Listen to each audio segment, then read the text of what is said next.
Je parlais avec Audrey de la situation des militants du MRC aujourd'hui, de ce que vous faites dans ce sens-là. J'aimerais, s'il vous plaît, savoir comment est-ce que votre famille elle-même a vécu ces moments-là.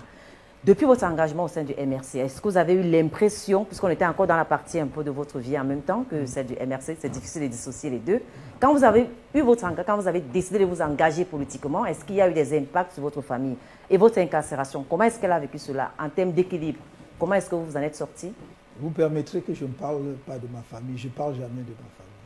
Elle n'est pas impactée par vos engagements, M. Kamto? Elle doit l'être, certainement. Elle me soutient de fond en comble, totalement. Mais permettez que je n'en dise pas davantage. On le respecte. And let's continue.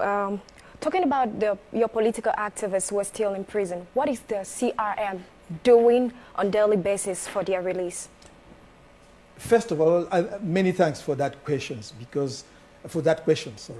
because some people might say, oh, they abandoned their militants in the prison. Not only is it a fake news, but it's a lie. It's something, it's shocking. And you can have the testimony of our militants in prison. If you dare go to Konengi or Douala or elsewhere, you will They still support you. Yes. And on a daily basis, no militants, no single militants of our political party will eat the food of the prisons. Never. We make sure that they cook food, good food, to feed them. We entertain their families. Right. We pay the rent for some of them who are renting houses. We take care of their health, and we pay the bill. We pay for the bill, including, and you know that according to our laws, they should be taken care of by the government, by the penitentiary administration. Yes. But that is not the case, and we take care of that. And we make sure that we pay the fees, the school fees of their children, every single year since they are in jail. And I see this opportunity to bring this to the knowledge of our fellow compatriots.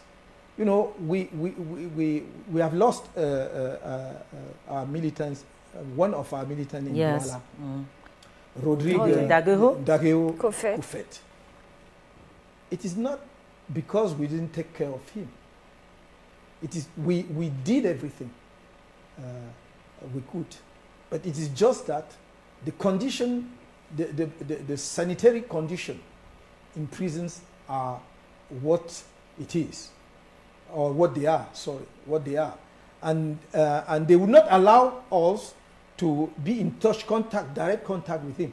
I can understand because he was suffering cholera, and it is very très contagieux et very contagious. But il y a des mesures qu'on prend souvent pour éloigner. But we paid the price. We paid what for him to be treated. Yes, for his treatment.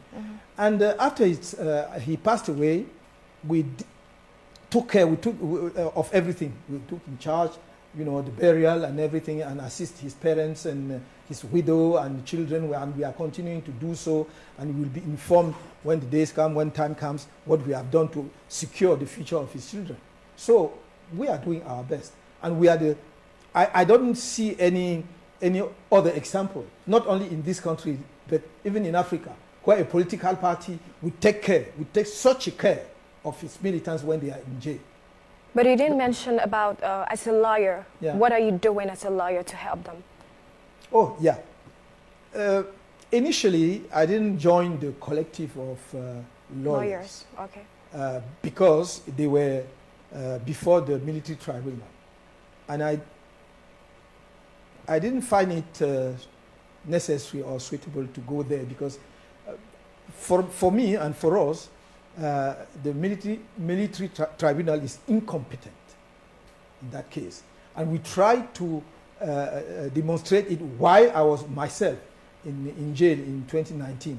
So to go again before the military tribunal to say you are incompetent was some extent nonsense for me. So that's why I didn't join the collective. But afterwards, now I've joined the collective of lawyers. Since as from now, I'll be part of those who will be pleading for defending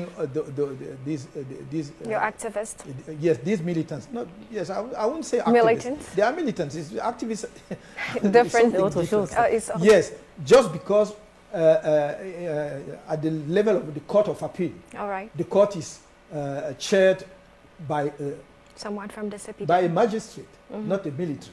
Okay. And I think that we have a chance to, to submit our case very strongly because we have a strong case, legally speaking. C'était effectivement une question importante parce que au sein de l'opinion, on a eu l'impression qu'on ne savait pas très bien ce que le MRC aujourd'hui faisait des militants qui avaient été incarcérés. Donc vous rappelez tout à l'heure que vous payez les factures à l'hôpital, vous vous assurez qu'ils mangent tous les jours et pas le repas servi en prison.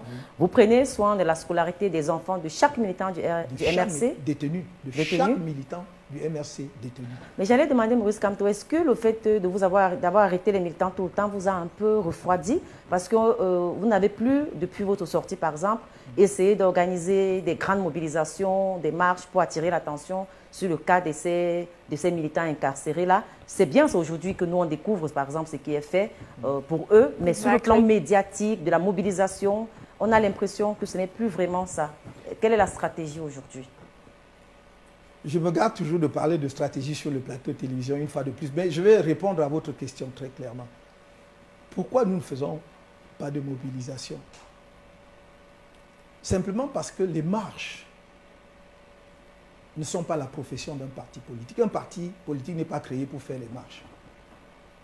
Tout comme j'ai dit à mes militants, un parti politique n'est pas créé pour boycotter. D'ailleurs, notre ligne de départ était que nous ne boycotterons aucune élection. Les circonstances nous ont imposé le boycott.